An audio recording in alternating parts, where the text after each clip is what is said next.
Welcome back to another episode of Vegan Proteins Muscles by Brussels Radio. My name is Giacomo. And I'm Alice. Here we are. It's the middle of summer. Things are really heating up. We had a blast at Peachtree. Wasn't that fun? It was amazing. It was amazing, and it was also probably the hardest expo that I've ever been to, just because of how uncomfortably non-air conditioned we were. So while my brain and like social battery were like turned up to 1,000, I was like trying my hardest to ignore my body screaming at me, being like, "You feel ill." Feeling so sweaty. I don't think I've ever sweat that much in my entire life. I thought I was going to pass out. I thought at one point I might throw up. And then even when we went to dinner, like afterwards, oh my gosh, like my appetite was impacted.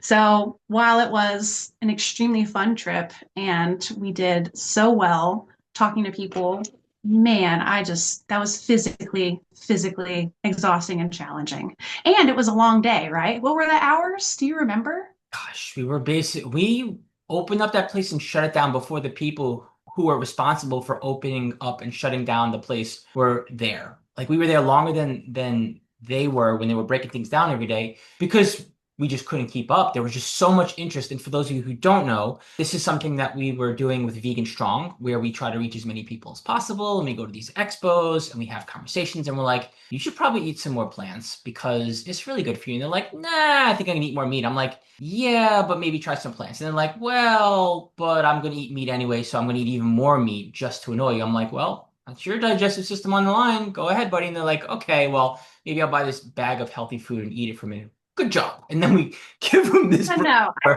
Let's give the marathoners some credit. When we go and talk to runners, they are so friendly. They are so veg curious. A lot of them are already vegetarian or vegan. Now, when we go to strength events, yes. But no, Peachtree, just like at all the other marathons that I've been to, it's a lovely experience. The people are just like, oh, I love you guys. Yeah, Atlanta has a lot of charm. That was our second year doing that event, your first year doing it. We had a blast. But to your point with the whole staying on track while you're traveling and your stress levels are super high, and especially if what you're doing when you're traveling on site is not what you normally do when you're in your routine at home, like we do more stuff here on screens, and then all of a sudden we're this captive audience and having this high energy sensory overload kind of environment that's attacking, and it's like you want to be there, but it's a lot to handle. Yeah, yeah, it's a lot. It's a lot. So what are we talking about today, Giacomo? Hard pivot. Okay. All right. All right. I was greasing the wheels a little bit here and was going to get into some thoughts about food and like staying on track while we're traveling. I mean, I remember it was, oh my gosh. I went to bed and like, I need something before I go to bed. And I'm like, I am so stressed right now. I'm just going to eat a piece of chocolate with the covers over my head and no one's going to know. And then I'm going to go to bed. I'm going to wake up and feel all right because I'm having a hard day before I have to wake up. So just to give you all like an idea, like sometimes we're not at our best selves and sometimes even we don't have like these perfect routines behind the scenes. It gets a little messy, but we are talking about nutrition. Obviously, we are talking about food. That really did happen, Alice, by the way, in the private corner of my hotel room. But anyways, we're talking about the nuances of dieting, right? So it's like when you think that you're on track and you don't see results and you start to blame the program or start to ask these questions like, what am I doing wrong? Why isn't this working for me? What's wrong with my body? Worse, you blame yourself. But I'm super curious to hear your thoughts on this because I know we did a video and honestly, my mind's a little fuzzy on what that YouTube video was when it came to how we talked about this. But I know you usually come way more prepared than me and I'm kind of just like, all right, I've been doing this for a while. Talk to me. And I probably should be better prepared. So, so you go ahead and pave the way here.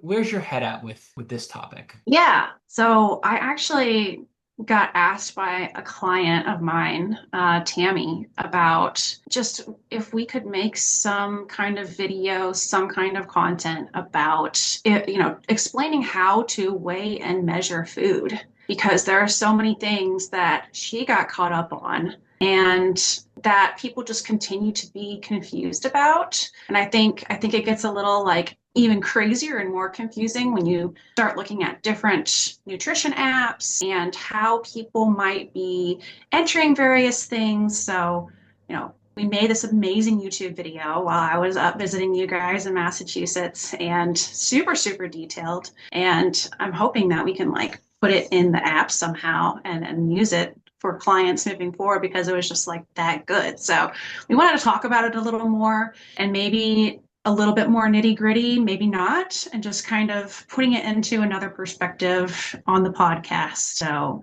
and I think it's great. I think it's great because wouldn't you agree, most people are coming to us about weight loss. I think most people just aren't taught the basics on nutrition, and that's a huge problem. People, I feel like there used to be some kind of, I don't know if it was taught to us by our parents. I don't know if it was just like something that was considered more common knowledge in society about like what's healthy and what's not. But at some point, along with like the diet industry and the fitness industry, we just got so caught up like trying to sell so many things that people started coming up with all this science and pseudoscience about what's healthy for you and what's not. And as soon as someone will come out and say, oh, this is more healthy for you than this, it's almost like in the industry, they would have to combat that with, oh, no, actually, this is healthy. And here's why you should continue having it in your diet so that no one will completely, shun their food. So we're just at this point where people need a lot of help. People need a lot of help with nutrition, especially when it comes to veganism and learning about vegan nutrition. And yeah, I think it's the biggest problem is just that people are eating way more than they think they're eating, right? And you mentioned I that was looking, as well. Like, what do you mean when they're eating more than they think? Is there any connection there with the food apps they use themselves and them eating more than they think they're eating without realizing it, thinking they're doing a good thing? absolutely, like whether or not, I mean, most people aren't using a fitness app, right? Most people aren't using MyFitnessPal or Chronometer, but when we have so little knowledge on nutrition, people end up eating. I was trying to look up some specific studies, but I came up with a lot of different things like National Institute of Health, the University of Bath, the Journal of Physiology, and basically like all these different studies are showing how people are eating anywhere from 500 to 1,000 calories more than they think they are every day. Wait a minute. And So are you saying, yeah, like, say someone wants to eat 1,400 calories, say they're in some, or they're like, they would take, whatever, 17 to 1,500 calories, kind of like some different calorie ranges for a woman who has less weight to lose, but is looking to lose weight while building up their body. So in that particular scenario, is the evidence there that they could be eating up to 500 more calories than they think they are? That particular avatar right there? I think honestly, most people are closer to the 1,000 calories over. And that's just eating at home. That's just eating at home. Honestly, I feel like if you're someone who eats out at a restaurant habitually, makes it sort of a lifestyle to eat out at restaurants, you're probably eating 1,500 to 2,000 calories more than you're thinking. So it's shocking, and we just need more education. And I think we need just help. Like, okay, how do I start logging this stuff, and how do I make it work? Right? For sure. So what's a good starting point for someone who's overwhelmed and they don't even understand what we're talking about as we talk through the nuance of this all? They're kind of like, what is this conversation that I'm a fly on the wall for? But more importantly, how do I even start if I'm not the type that even food tracks yet? Like, what's the first step here? Yeah. So people, we always recommend our two favorite apps, I'd say, are MyFitnessPal and Chronometer, right? Those are the two big names. I'm a Chronometer fan. I think you and Danny are more of the MyFitnessPal people. No, no.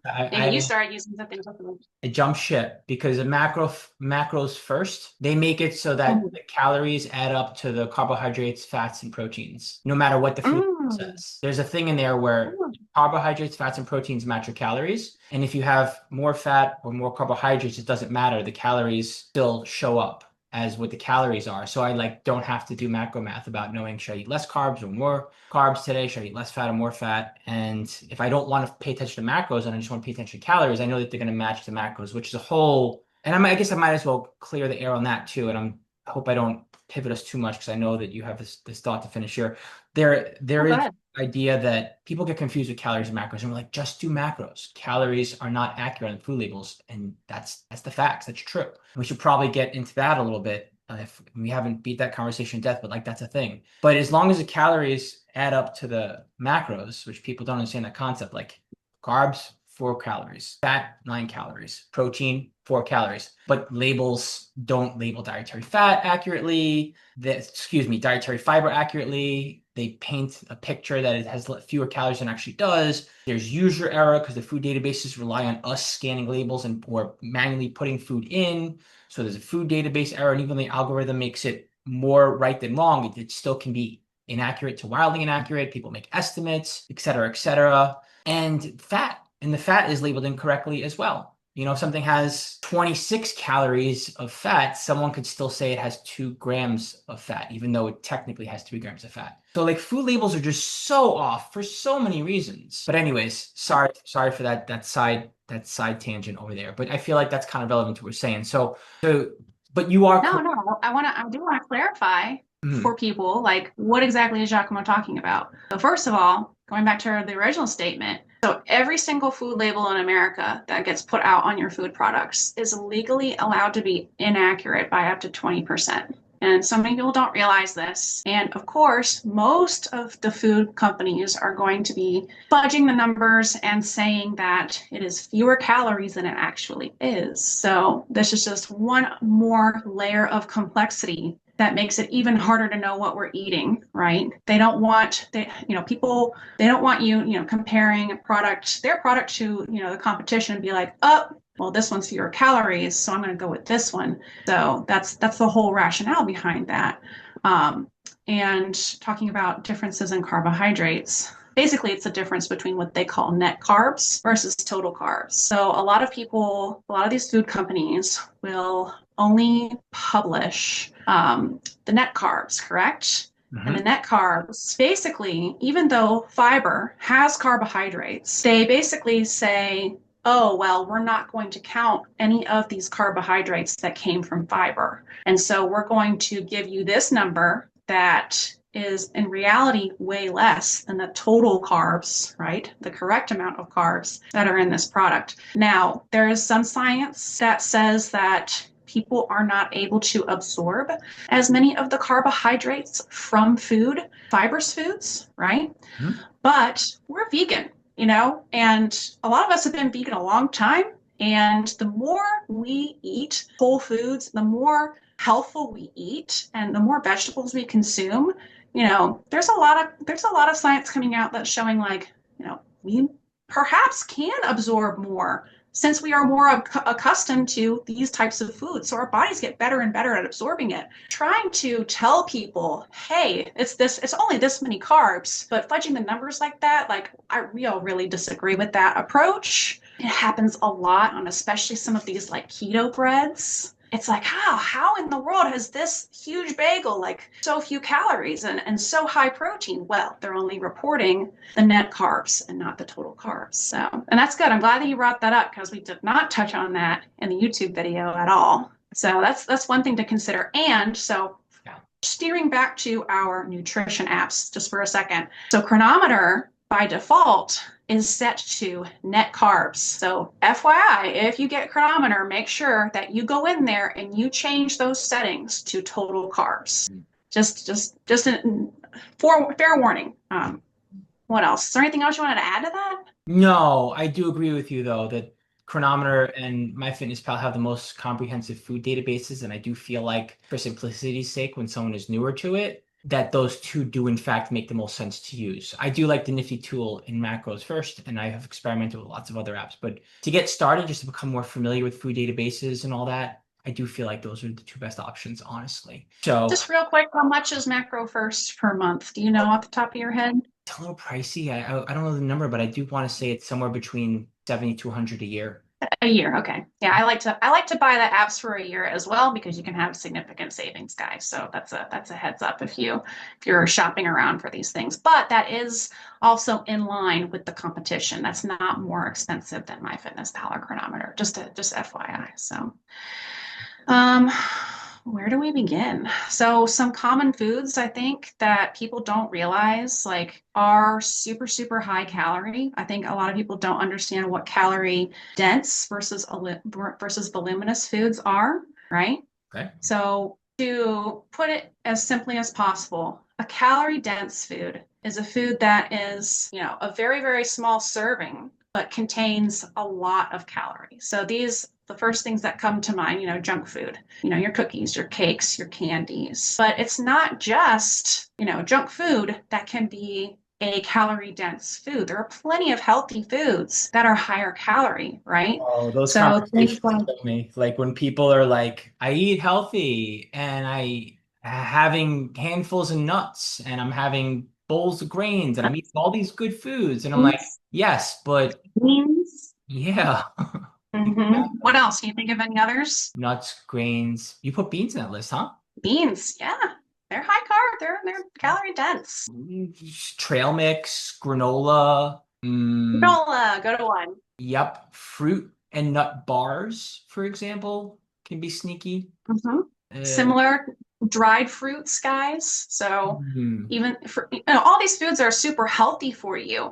We're not saying they're not healthy. We're not saying you have to avoid them. We're just saying you have to be aware of these things when you're including them in your diet. So some other things I had on my list were potatoes, corn, even things like beets. Like they're pretty calorie dense. These are like superfoods though, guys. Like we want to be able to find a way to include them in our diet, but it's not just, the hyper processed foods and the hyper palatable foods that we have to think about. So on the other end of that, super voluminous foods. So voluminous foods, I mean, the first thing that comes to mind is going to be a salad, right? Everyone defaults to that.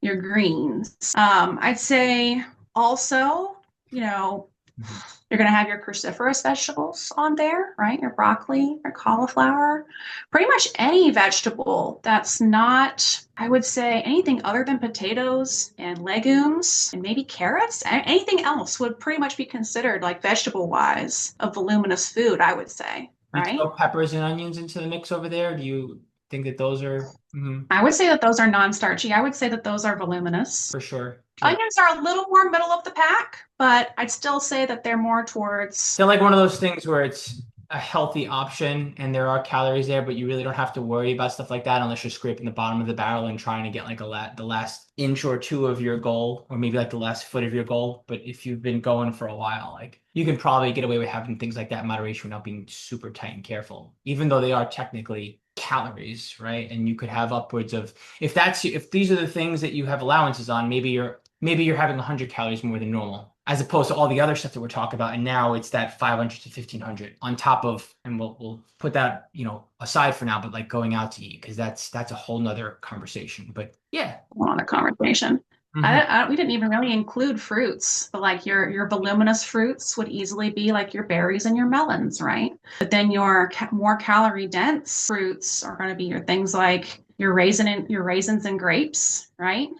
So Mhm. raisins are dried up grapes, so they're going to be even more calorie dense than grapes, but even grapes on their own a little more, calorie dense. Things like dates. Dates are a big one. Mangoes, avocados. Again, these are all superfoods. We want to figure out ways that we can include them. Just being aware, like, all right, some things we have to track and be a little more careful with than others. That's why I bring these things up. Exactly. And this is an ideal scenario where someone is already eating nourishing, healthy food that gives them energy. And they're like, okay, well, I have this fitness goal, whatever it is, for whatever reason. What do I do? And they're already tracking. This is assuming the ideal scenario. You have a lot of individuals who are not there yet and don't even necessarily want to be there. They're preferring to eat a little more balanced and a little more whatever, right? And they're having success in that. So I love the way that you pivot that because let's talk about some foods that we know are high calorie, but I don't think people realize exactly how high calorie they are and how food companies and food labels will get you. It's like a gotcha moment, right? So like say if you're buying like a bag of snacks, okay? You're buying a bag, you know this is a snack food, you know this is something you probably shouldn't be eating all the time, but You want to include it here and there because it's your favorite, right? So let's talk about chips. I'd say chips are probably like the number one trigger food I hear listed from my clients. Like, that's one of the questions we ask in our intake form. What are your trigger foods? And almost always chips, number one.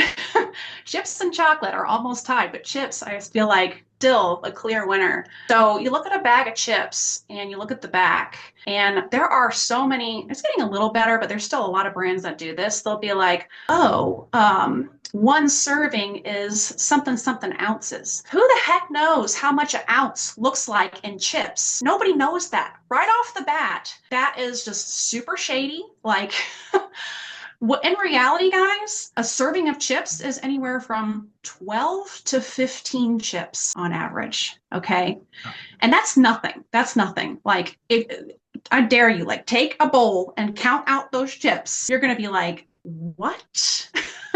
Not to mention, like, these chips, they're literally dissolving in your mouth. You're going to eat those chips and it's going to be like nothing. You could eat that whole bag of chips and you won't feel satiated at all, right? But it's ridiculous. So 12 chips on average is 160 calories, guys. That's like half the size of like a meal for me, basically. If we're eating, most of us are eating an entire bag of chips, which obviously in that bag of chips is more than one serving. Like, there you go. That's just replaced your meal and you are left super hungry with like that salt aftertaste in your mouth. So you just want to eat more, you just want to drink more. And it's a trap. It's a trap. What others? What others? I like where you go with Like, that example because people have that one snack and they think it's just this one snack or it's just this thing that I do once in a while. But before you know, you turn around. And I'm trying to think of other examples outside of chips where people do stuff like that. And again, yeah, going back to the whole handful of nuts here, tablespoon of peanut butter there, and it's peanut butter is another one. peanut butter is a big culprit in my house for sure. When I'm not paying attention and I think I'm just doing things in moderation, I turn around, it's like I'm 3 to 6 tablespoons of peanut butter deep for the day, and I'm like, well, I'm bulking, doesn't matter. But now all of a sudden I start to realize, well, maybe I got to slow things down. I want to enjoy other foods, and maybe I don't have 6 tablespoons of peanut butter in a day. Yeah, yeah. Uh, Some other crazy, like surprisingly calorie dense foods. I wrote down Oreos, I think, okay. because Oreos are something that's like, oh yeah, they're vegan. They are. But if you ever look the serving size of Oreos, it's two Oreos, guys. Two. Who eats two Oreos? Funny. And it's 140 calories for two Oreos. There's some comedian, I don't even, someone, I wish I had written down the name. There's some comedian that's like, I eat two Oreos on the way to go eating two Oreos on the couch. Like, on the way to go and eat my Oreos on the couch. So people are eating like half a sleeve of Oreos or more, right? And ooh, the amount of calories. And those things are small, they're only this big. Mhm. So that also leads me to think like when we go out to restaurants and we have, all of us know that the restaurant portions are like blown out of control, right? Yes, they're going to get so much food. Otherwise, we feel like, oh, I'm not going to go back there. They rip you off. You spend all this money for this tiny bit of food, blah, blah, blah. So they oversize, supersize everything. When you get a freaking cookie at like Panera, obviously not vegan, but like these things are like this big, right? These things are going to be like 1,200 calories, guys. I'm not joking. And so we think to ourselves, oh, well, I just had one cookie. You did not just have one cookie. So another way that they really easily trick you. You said peanut butter, one serving of peanut butter, a tablespoon is 100 calories. And I'm sure most of us are using more than one tablespoon on our PBJ sandwich, on our rice cake, right? we're pretty generous. We're pretty heavy-handed with the peanut butter. So that's another one that's really important to weigh.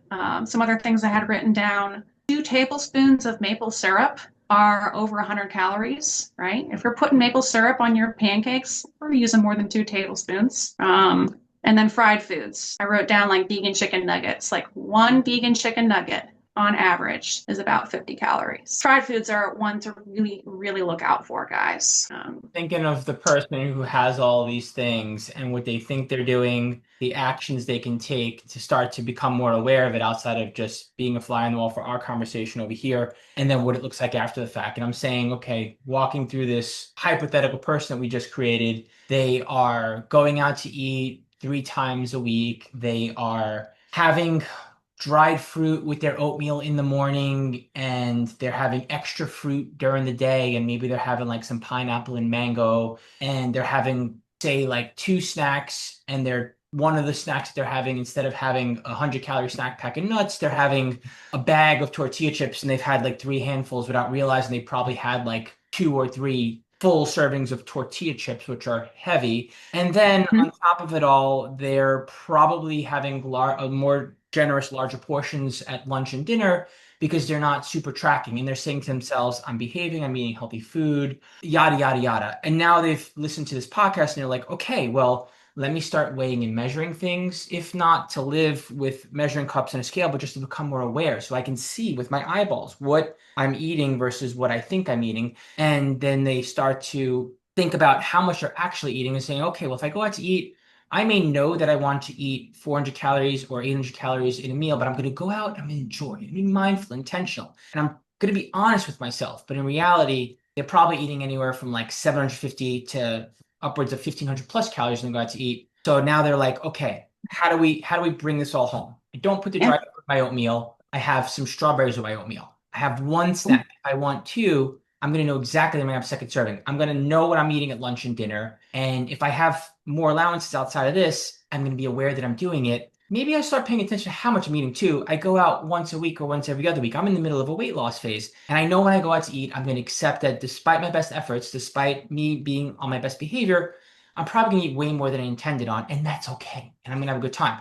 Also, let me look at what I'm doing when I'm going out to eat, and let me be a little more judicious. I'm not going to order an app, have a main course, and have dessert. I'm going to have a third or three-quarters of my main course. I'm going to share family style, but we're not going to have to finish everything else. And if someone else wants to, that's okay. I'm here enjoying. And if you do any or all of these things, that's okay. But you're more aware of what you're doing instead of burying your head in the sand or thinking you're doing something that you're not. So like that's how I kind of like look at the whole thing here, like with what we've been doing with like Mhm. that I example. love I loved all of the examples you gave, Giacomo, because I hope as people were listening to Giacomo's like examples of the food on your plate, you visualize all those things, even the healthy foods, they're just small. They're just like you're eating these small portions, so you feel like you're eating nothing. You feel like you're dieting because you're eating such small amounts. But because you're eating these more calorie dense foods, unknowingly, your your calories are just blown out of proportion. So that's why weighing and measuring and learning to eat more voluminously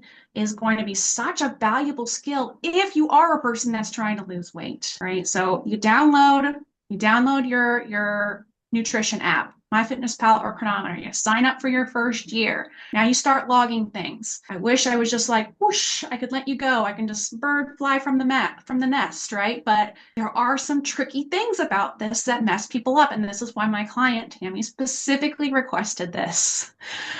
So what are foods that we can eyeball and log? What are foods that we can maybe use a measuring cup? And what are foods that we specifically really should be using a food scale, especially if you have serious weight loss goals, long-term weight loss goals, if you have serious physique and transformation goals. If you're on the more serious end, I would steer more towards the scale for anything and everything, right? If you're just looking to, lose a few pounds, we can be a little more easygoing. But honestly, like I've just reached a point in my house where it's like, I know how to use the scale. We have a scale on both of our counters. So we have two kitchen scales, and it just has become a part of my life. And I think Corinne also spends a lot of time talking about this too. If any of you follow Corinne Sutton, but he just talks about how, yeah, weighing my food is just part of my life. And I think it's a really good habit to get into. And I know a lot of people resent it, right? Because they associate it with like the strict dieting, but it doesn't have to be like all about the strict dieting. It can just be about, okay, now I know how much I'm actually eating in reality. So, what foods can we eyeball? Herbs and spices, I would say. I would say you don't even have to log in your nutrition app. Don't even log the Not herbs even and at the end of a spices. prep. If you're a bodybuilder in a competition prep, like God no, please. Yep, yep. Unless the only thing that some bodybuilders might want to log is their salt, and just to make sure that they're having even keeled salt.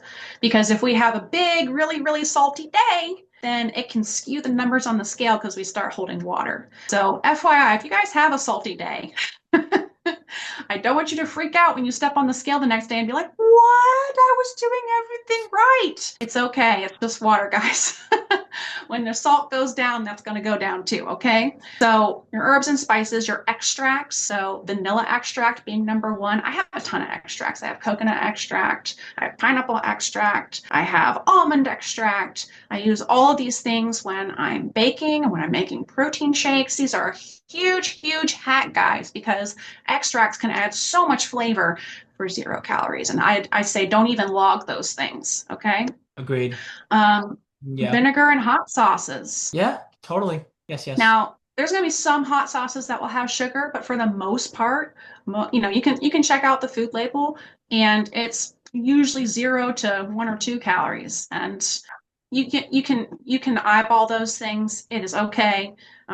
If it's definitely like a 0 calorie thing on the label, you can even skip logging those too, honestly. Now be careful with the vinegar, because if they add vinegar to a salad dressing, and they've added it to a bunch of oil, and that is definitely not 0 calorie, guys. So Yeah. just be aware of that difference. I feel like a little pro tip, if you are disciplined enough, is the things that are obviously not 0 calorie and they are super low. If you don't want to actually track them, just be consistent. So in other words, let's say you know a cucumber has calories, it's not like celery, and you want to have cucumbers. If you start eating like 4 bowls of cucumbers, you should probably pay attention to how much you're eating. You should probably track it. But if you can have a cucumber in your salad every day, and you know there's like whatever, you don't even want to quantify. I'm not in the mood to think about calories right now. Who cares? It has 20 calories here, 40 calories here. As long as it's consistent, as a pro tip, you can in fact, quote unquote, eyeball it in terms of as long as you're being honest, you have the same portion every day, more or less. You don't have to like track that stuff, so to speak, until you cross Right. the line. Sorry, go I ahead. love that you brought up cucumbers, because that makes my brain go to pickles. Pickles are a great for someone who is like on a competition prep and they want something and it's late and it's 0 calorie. The pickle jar is great. Now, here's the heads up though. Pickles are very high in sodium. So if you're going to snack on pickles, just make sure you're aware of that. And if you're going to have more than one pickle, the scale might be a little off the next day. Not because you gained fat, just because you're hanging on to that water. But if you wanted to have one little, maybe a half to a quarter of a pickle at night, and if you are consistently doing that throughout prep, keeping that sodium level consistent, then you're going to be okay. So that's a great hack. I love that you brought up cucumbers. More on the eyeball stuff, maybe still, or you want to pivot to the measuring cup stuff? I got a few more. And we mentioned these in the video as well. 0 calorie sweeteners. So there are artificial and there are natural 0 calorie sweeteners. So obviously you know about the artificial. Everyone knows these names: aspartame, stevia, which is sucralose. There may be a couple others. Oh, maybe like erythritols for sugar alcohols, right? These are all artificial, right? And these are things that we want to have in moderation. But if we're on a strict diet, then using them sometimes, as long as you are getting a good amount of whole foods in your diet, it's going to be okay. Now, if you're someone who is like drinking diet soda every day, that's when it's like, hang on. We need to reduce our artificial sweeteners. But that's why we are always pushing things like stevia and monk fruit here at Vegan Proteins, because those are 0 calorie, but they are both natural. So also a heads up, when you go and buy these things, stevia and monk fruit in the store, a lot of times the brands are going to try and make them even more appetizing by adding fillers to them and adding sugar alcohols to them. I like to order them online. I like to make sure that I am getting pure stevia or pure monk fruit. And that way there's no added junk in there, right?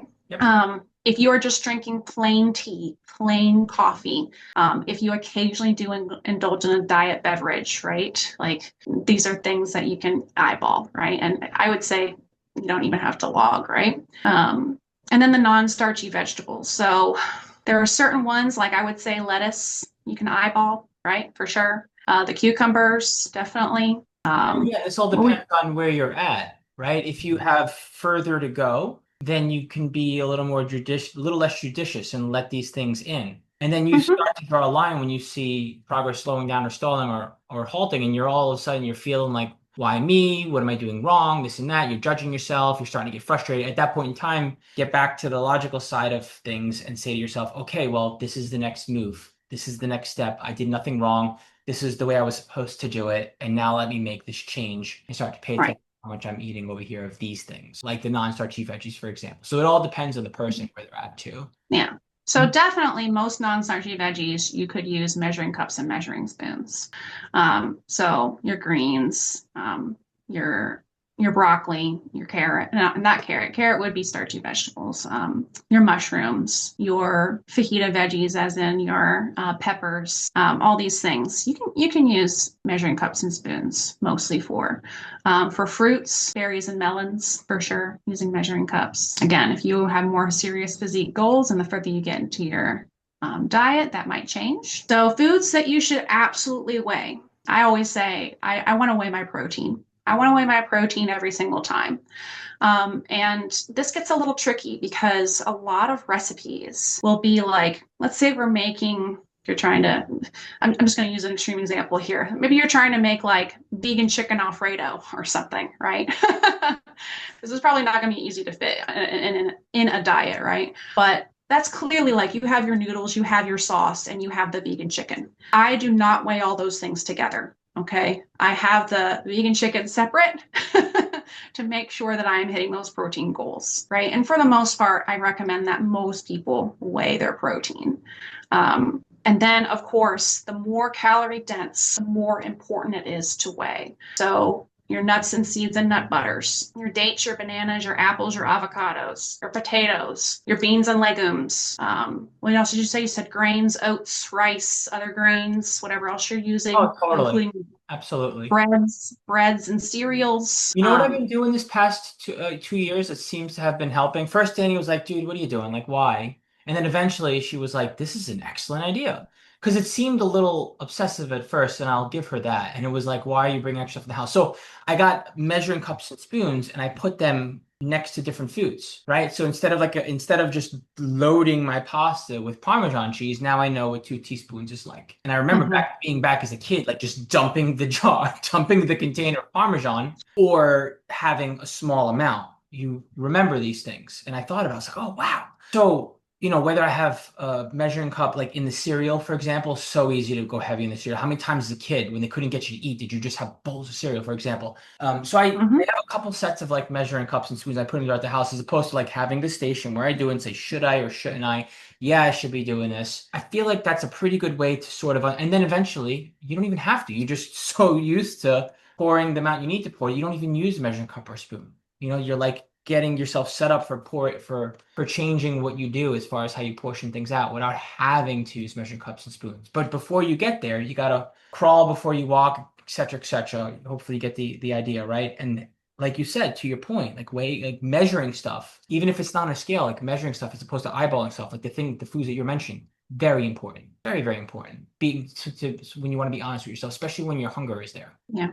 Yeah. I do want to specify like the people that I say like okay, you don't have to weigh and measure things anymore are people that have already met their goals Mhm. and people that have been literally weighing and measuring food for years to the point where they honestly can look at that and say I know that is exactly 60 grams. Or It's hard. doing the opposite. They're trying to gain weight, and these things should be done intentionally to make sure they eat enough. Right, right. Because if you are on a diet, and especially if you are any decent amount of length of time into your diet, we're going to be hungry, and it is just human nature that you're going to take that tablespoon and you're just going to be like, let me get as rounded of a tablespoon as I humanly possibly can and dump that onto my food.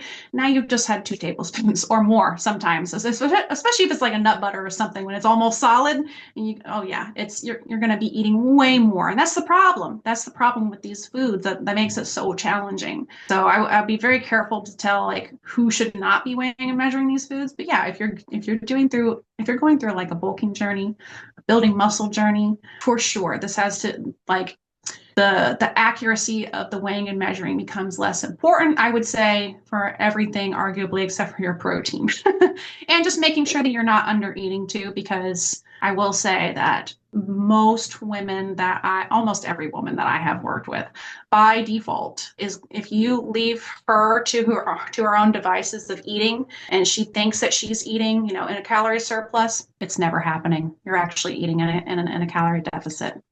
So there, lots of people still need to have some degree of tracking and measuring. So sugar is the next thing. Always, if you are using sugar, which I know a lot of vegans are trying to avoid sugar entirely. I don't follow that. But having sugar in some things on occasion, I think it's important to have that for balance.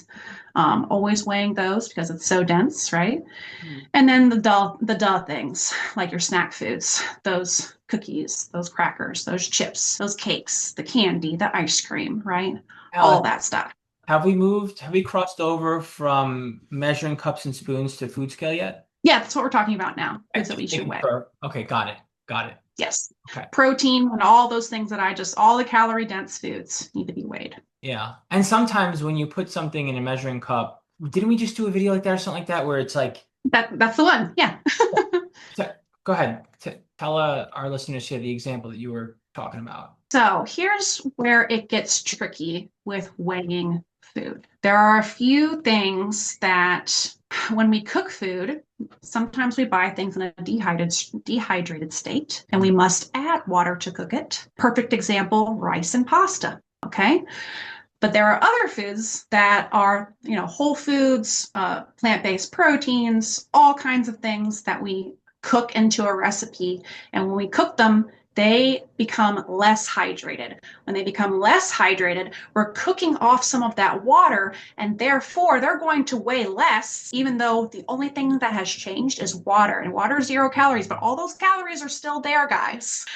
So we have to make sure that we're weighing these things at the right time. I would say for pastas, rices, everything that comes in a dehydrated state, it's definitely preferable to weigh them when they're dry before you cook them, right? Now, this gets a little tricky because who the heck is just going to be weighing, cooking like a quarter cup of rice, Someone who right? has less to go, who's almost there and at the home stretch, because this is another not as easy going as in non-starchy veggies, but you can, I don't want to say quote unquote get away because it sounds like you're cheating or doing a bad thing unless you feel good, unless that feels right to you. But the person, like you can be a little more, I can't get the words out, but you can be a little more lax about this stuff. That's not even the way I want to frame it, but you don't have to worry about dry versus cooked weight. You can just let it be. You'll still see progress. But when you are fighting again for inches or that foot, that's when it becomes critical. If you have serious weight loss goals, if you have serious physique goals, we need to start thinking about these things. Totally.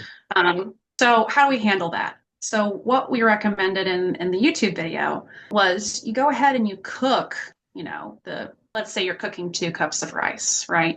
Let's say you're meal prepping. So you're going to weigh the food before when it's dry, and you're also going to weigh the food after when it's cooked and rehydrated. And you can put these things into your nutrition app, and it will do the math for you if you're making a recipe. And you can either divide it by, let's see, each time I want to have maybe a half a cup of rice, right? So that would be, what's my total weight of this cooked rice, right? We did 2 cups, so if we're doing a half a cup each, we're going to divide that by 4. Now we can literally write a sticky note and be like, 1/2 cup rice equals blah, blah, blah, blah, blah grams. And there you go.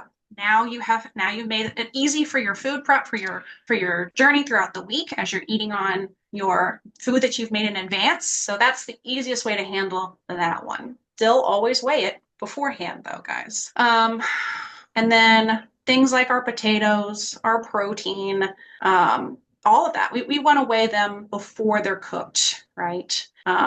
And so say you are cooking an entire batch of tofu in the air fryer, right? What is that? It ends up being about 400 grams, right? And so I like to have about 1/3 a block of super firm tofu per meal. So you take the final weighed amount, right? If you're just using one perfect package of that super firm tofu, and then you divide that by 3, and same thing. write on your sticky note, like 1/3 uh, block of tofu equals blah, blah, blah, blah, blah grams. You just made it easy on yourself. Exactly. So outside of eyeballing and measuring and weighing, and then of course thinking about how to apply these things in a practical sense and becoming more aware, is there anything you feel like we haven't covered yet? I feel like we got through a lot over here in this conversation. I'm really glad we did this, Alice. I'm jazzed up for this episode to come out.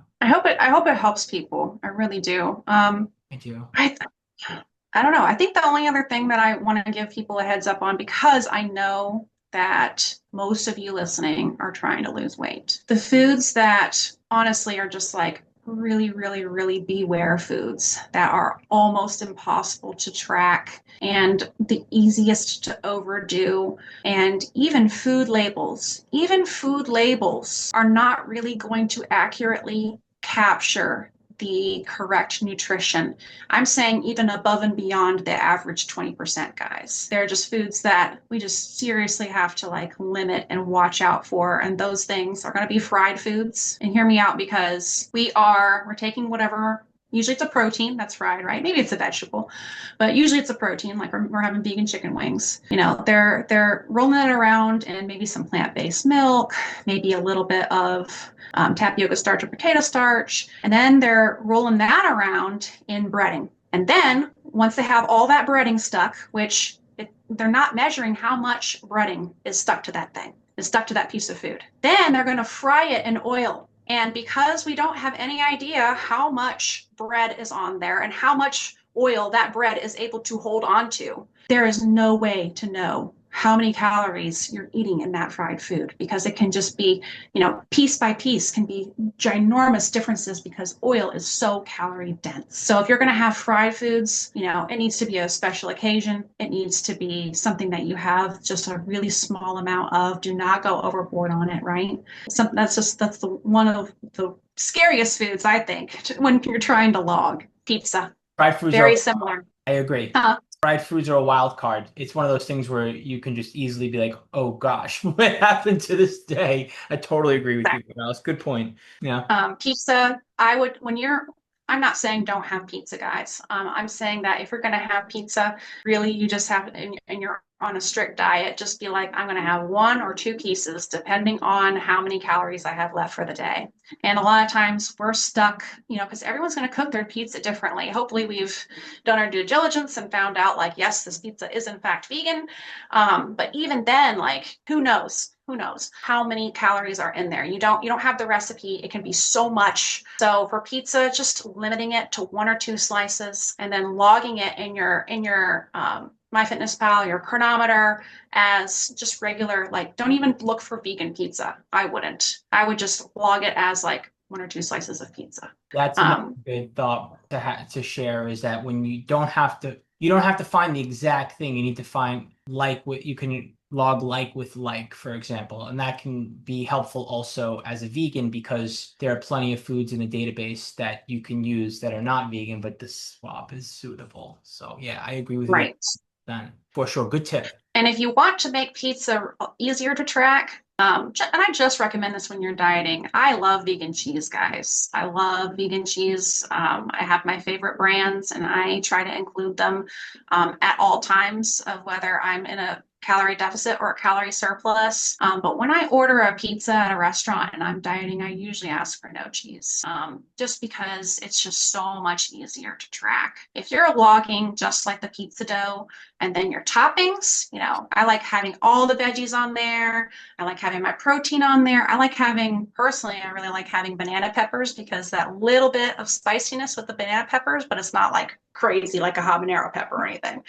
Sort of gives you the same similar like taste, because cheese is a little spicy, right? Cheese is a little spicy. It sort of gives me the same sensation of having vegan cheese. So this is not a requirement. This is just my pro tip that makes it easier to eat out and have a slice of pizza or 2 when you're in a calorie deficit.